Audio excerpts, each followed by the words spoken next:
This demo is for a simple use case of the EV calculator tool for managed charging. Please see the first demo for a broader overview of the tool.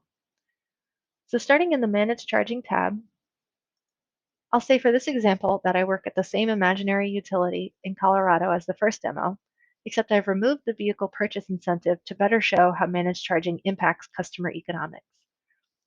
So here, looking at the EV owner financial benefit of an EV versus a gas vehicle, we can see the benefit is okay.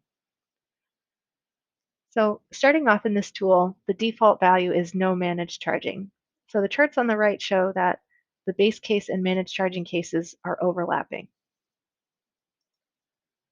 So for smart charging, I'll say that this utility can offer a 7-cent discount on its residential rate. So I will subtract that from the default residential rate value. So immediately when I do that, you can see the residential EV peak megawatts decreases in the chart on the right, as does the net residential EV income. You can also see that the EV owner financial benefit increases substantially to max out the chart at good. So I know this change is going to be good for EV customer EV adoption.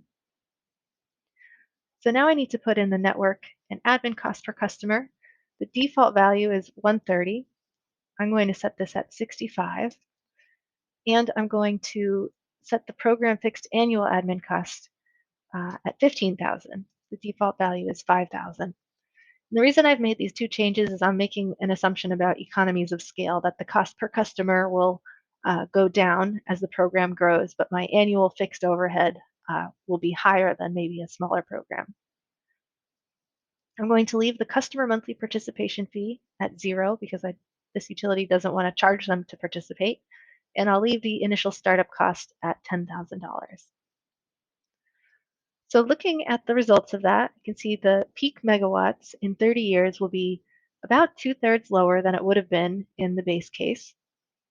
I can also see the net residential EV income is about 2/3 lower than it would have been in the base case. If I look at the estimated participation rate, I can see it's 68%, and that's what the tool calculates. So I want to see if I can try to make that a little bit higher to really maximize the peak megawatt reduction. So I'm going to look at a utility incentive. So I can see the difference in cost between a standard EVSE and a smart EVSE is about $300. So I'm going to start with that number as the utility incentive amount, so the incremental cost. And I can see when I input that it does decrease the peak megawatts observed. However, if I look at the net residential EV income, it also puts it into the negative here in the 8 or 9, 10-year time frame. So I'm going to say that the program for the utility incentive for the charger only lasts through 2025. And I can see that when I do that, that removes the income from going in the red here, and it stays positive. So I'm able to maximize that peak megawatt reduction while still staying revenue positive here. And so that's one example of how you can use the managed charging tool.